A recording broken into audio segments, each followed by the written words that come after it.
Sandler's new comedy, I Now Pronounce You, Chuck and Larry, opened with a strong $35 million at the box office. Harry Potter and the Order of the Phoenix fell to second with $32 million, and the musical Hairspray debuted with a stronger than expected $28 million. Hairspray co-star John Travolta recently sat down with People magazine assistant managing editor and early show entertainment contributor Jess Cagle. Good morning, Jess. Good morning, Julie. Now, the box office success of Hairspray can be attributed to many things: great reviews, an all-star cast, and there is some depth in those catchy musical numbers.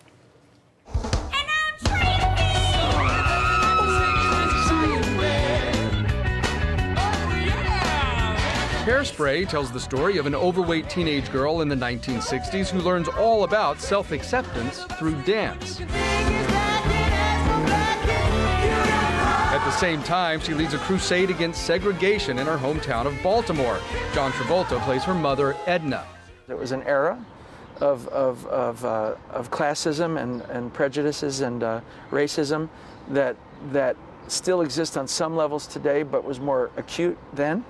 And I think that the entertainment value of this movie is so extraordinary that the message doesn't preach to you. Wow, Mrs. Turnblad.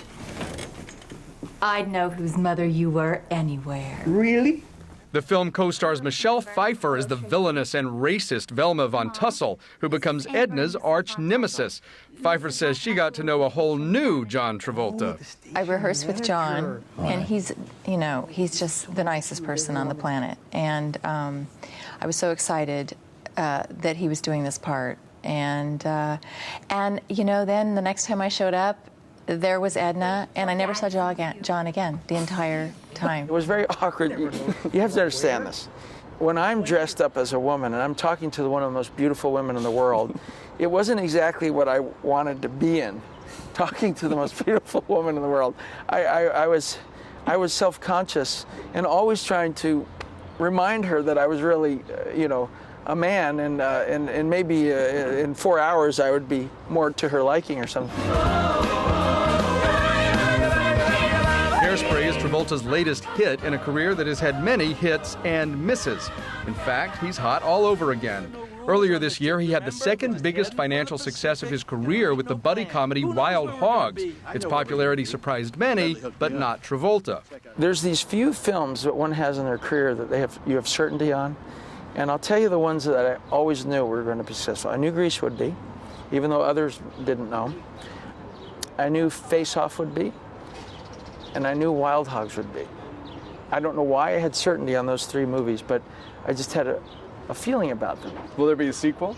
They're asking us to do a sequel, but it has not been written yet, so probably that's another year away or so, but it would be fun to be with those guys again. We had a blast. But next, Travolta will be co-starring with his daughter Ella in the comedy Old Dogs. It starts shooting later this summer. She asked me about 4 months ago, well, actually, it was right after the premiere of Wild Hog. She said, when can I be in a movie with you? I said, whenever you want. I said, but we have to find one.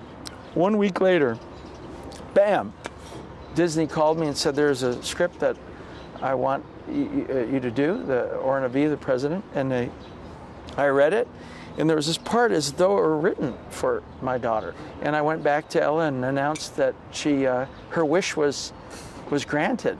And quickly, but it's with Robin Williams and Kelly, my wife, and because once Ellie got in, Kelly wanted to be part of it too. She said, "I want to be in that movie." I said, "Well, interesting enough, there's another role for a great part for a woman." So, it became a family affair. It's not bad to co-star with Robin Williams and John Travolta in your first movie. Really, it's all right. She's doing okay, Ella. She is. And I've heard you're planning on another child. Yes, we're thinking about. After this movie is wrapped, starting in probably our last, our third and final. There has been talk of John Travolta playing J.R. Ewing in a film version of the old TV drama Dallas, but that movie has not come together yet. But we can dream. I'd like to see him play J.R. Ewing. Yeah, he does evil well, he does likable well, but I want to know how he slimmed down so quickly. Doesn't he look great? He looks really good. He looks really good. I asked him about that. He will not say how much he lost. But I don't think he knows. I don't think he's one of those people who really weighs himself, but he did say he started walking 3 miles a day.